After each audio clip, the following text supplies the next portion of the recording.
રામ રામ ને હર હર મહાદેવ। તો જો ગાડી લીધી હતી, એમ મોટો છોકરો હંચોડી હલાવી નહોતી, એટલે નાનકો છોકરો એને શીખડાવવા લઈ જાય છે ને ગયા છે બે ભાઈ ગાડી શીખવા।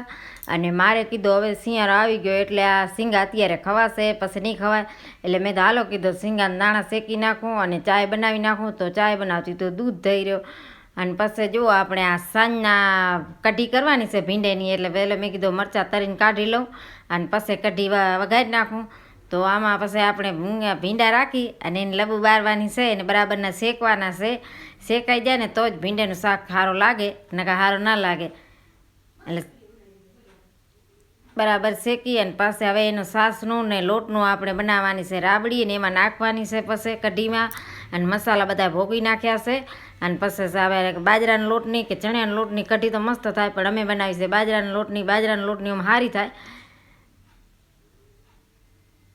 શિયાળો છે ને ખીચડી ને બાજરાના રોટલા ને કઢી હોય તો માણસને બીજો કાંઈ ના ખપે, આ જ ખપે જુઓ। અને કઢી બની ગઈ કેવી મસ્ત આપણી ઘાટી।